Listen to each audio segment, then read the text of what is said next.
Welcome back to the program. The first time I spoke to Tiffany Smiley, she was running for Senate out of Washington State. Now she's back and she's running for the House of Representatives in the 4th District. Let's take a look at her campaign video. At 23, I got the call. Scotty was ambushed by a suicide car bomb. When I showed up here at Walter Reed, Scotty was in a coma, his eyes pierced by shrapnel. Amongst the chaos and uncertainty, I experienced government dysfunction for the first time. I'm Tiffany Smiley, and when the DC bureaucracy tried to push us around, I fought back and won. Since that day, I have dedicated my life to changing how the government works for veterans and their families from the outside. As hard as our experience was, the bureaucracy, the system, the swamp, the constant grandstanding from career politicians has somehow gotten worse. They're spending money that we don't have, while our border is wide open, bringing more crime and drugs into our cities. Families are struggling with increase in prices, while homeless veterans sleep on our streets. We can do better. For almost 20 years, I have worked to change the government from the outside, and now it's clear. The best way for me to continue my work and deliver change for Washington families is inside Congress.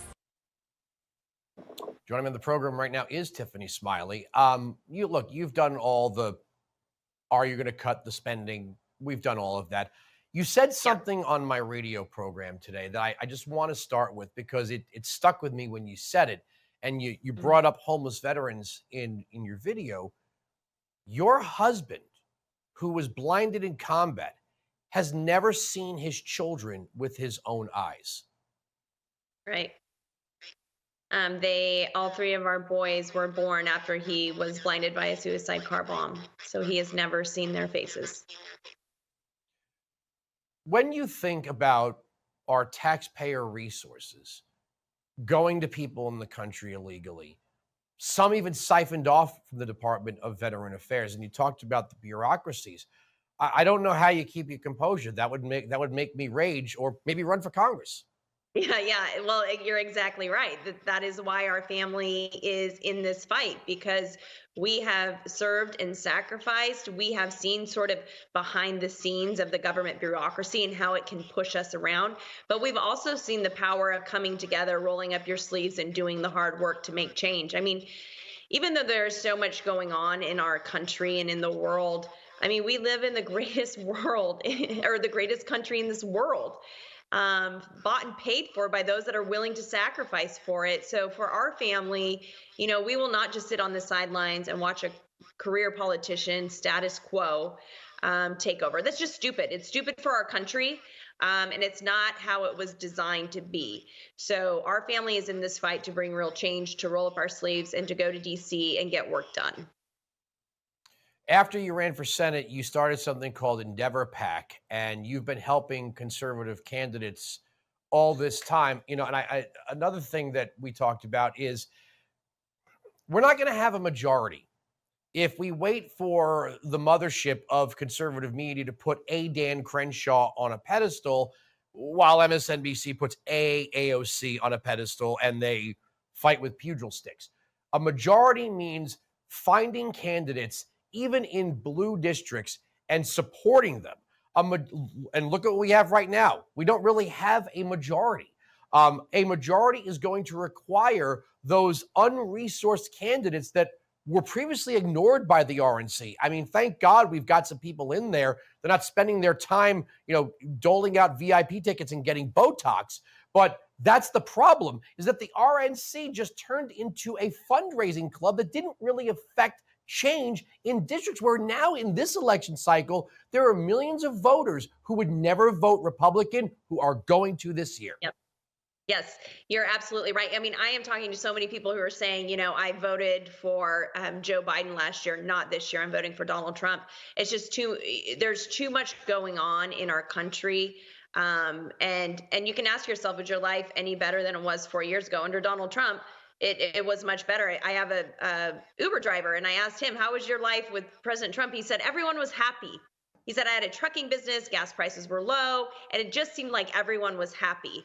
And isn't that true? Like, you can just the unrest in our country, the invasion at the border, families are feeling less safe, increase in prices from milk and eggs to gas.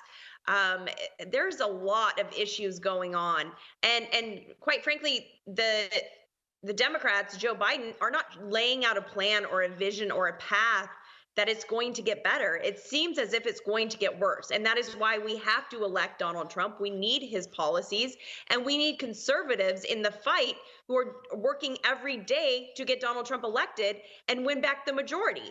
I'm fighting for candidates in Connecticut. George Logan, who's amazing, and he can win there. He just needs the boost. He needs the support. Same with Allison Esposito in New York's 18th district. Like, these are good candidates who can win. And I love what you said. It's like, yes, we have to show America who we are. What does it mean to be a Republican?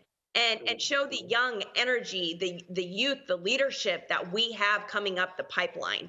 I'm excited for this election. I think this is really our opportunity to show the country who we truly are. And I'm running in Washington's 4th Congressional District to do just that, to bring leadership. Unfortunately, we have a congressman who's still staying in this race who voted to impeach Donald Trump and supported invoking the 25th Amendment on him. So I do not understand how he thinks he's going to deliver any results for the families in the 4th District working in a Trump administration. Yeah, Dan Newhouse. I can't imagine Democrats just throwing one of their own under the bus. It's unbelievable. I'm out of time here. We will be talking through this cycle. Okay. I look forward to it. Yes, ma'am. All right. If the election for governor of New York were held today, Lee Zeldin would win. What I'm about to play for you, I can't believe. I will always credit George W. Bush for the phrase, the soft bigotry of low expectation. Who would have thought that young black kids in the Bronx wouldn't know what the word computer is?